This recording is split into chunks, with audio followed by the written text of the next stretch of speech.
आप सभी को जय मसीह की। मेरे प्रिय भाई बहनों, आप सब लोग कैसे हैं? मैं विश्वास करती हूँ कि आप सब लोग प्रभु में आनंदित होंगे। वचन से पहले छोटी प्रार्थना करते हैं। स्वर्गीय पिता, हम आपका धन्यवाद करते हैं प्रभु जी, आज के नए दिन के लिए, नई सुबह के लिए जो आज आपने हम सबके जीवन में दी। पवित्र आत्मा आज के पवित्र वचन के लिए मुझे इस्तेमाल करें, सबके मन हृदय को खोलें, ताकि आज के पवित्र वचन के द्वारा सबके जीवन में आशीष आने पाए।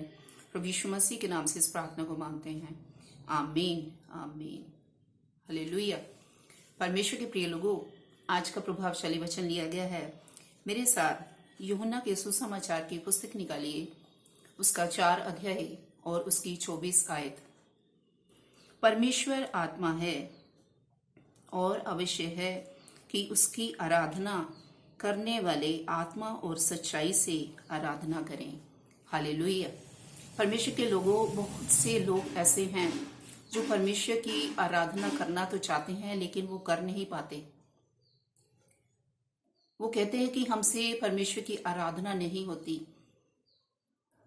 क्यों वो परमेश्वर से प्रार्थना नहीं कर पाते, वो परमेश्वर की आराधना नहीं कर पाते सच्चाई से, जैसा परमेश्वर चाहते हैं? क्योंकि परमेश्वर तो वचन में लिखा है, साफ साफ लिखा है कि परमेश्वर आत्मा है और जितने भी जन उसकी आराधना करें, उसकी महिमा करें, वो आत्मा और सच्चाई से करें। हमें आत्मा और सच्चाई से भरकर उसकी आराधना को करना है, उसकी महिमा को करना है। तो जो लोग ऐसा सोचते हैं कि हमसे परमेश्वर की आराधना नहीं हो पाती, हम कैसे उसकी आराधना करें?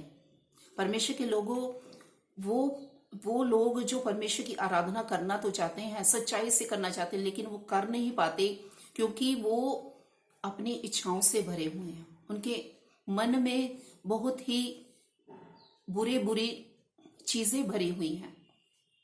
हम देखते हैं मरकुस की सुसमाचार की पुस्तक में उसका 7 अध्याय और उसकी 21 आयत में लिखा है, क्योंकि भीतर से अर्थात मनुष्य के मन से बुरे बुरे विचार, व्यभिचार, चोरी, हत्या, परस्त्रीगमन, लोभ, दुष्टता, छल, लुचपन, कुदृष्टि, निंदा, अभिमान और मूर्खता निकलती है। परमेश्वर के लोगों, ऐसे लोग जो परमेश्वर की आराधना सच्चाई से करना चाहते हैं लेकिन वो कर नहीं पाते क्योंकि वो ऑलरेडी ऐसी ही बुरी बुरी बातों से उनका मन भरा हुआ है, वो परमेश्वर की आराधना नहीं कर पाते। इसलिए हमने अगर परमेश्वर की आराधना करनी है, उसकी सच्चाई से उसकी महिमा करनी है जैसा परमेश्वर चाहते हैं, तो हमने अपने आप को हमें खाली करना पड़ेगा। इन सारी चीजों को प्रभु को देना पड़ेगा कि प्रभु, मैं आपकी आराधना आत्मा और सच्चाई से करना चाहती हूँ। तो मेरे मन में जितनी भी बुरी चीजें हैं, मैं इन सब को आपको दे देती हूँ, परमेश्वर को दे देनी है।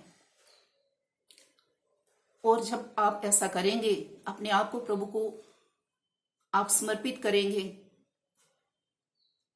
और फिर आपके जीवन में आप देखेंगे कि आप परमेश्वर की आराधना आत्मा और सच्चाई से करने पाएंगे। अपनी सारी चीजों को जो आपके मन में भरी हुई हैं, बुरे बुरे विचार है, कुदृष्टि है, लोभ है, दुष्टता भरी हुई है, ये सब चीजें जो है वो आप परमेश्वर को दे दीजिए। अपने आप को खाली करें, अपने शरीर, प्राण, आत्मा को प्रभु को समर्पित करें और वह परमेश्वर से प्रार्थना करें कि प्रभु, मैं इन सब चीजों को आपको दे देती हूँ और मुझे आप अपनी आत्मा से भर दीजिए ताकि मैं आपकी आराधना आत्मा और सच्चाई से करने पाऊं। परमेश्वर के लोगों, जब आप ऐसा करेंगे तो परमेश्वर आपकी इच्छा को पूरे करेंगे। वो परमेश्वर आपको अपनी आत्मा से भरेंगे और आप परमेश्वर की आराधना आत्मा और सच्चाई से करने पाएंगे। इस वचन के द्वारा प्रभु आप सबको बहुत से आशीष और बरकत दे। सबको जय मसीह की। God bless you all.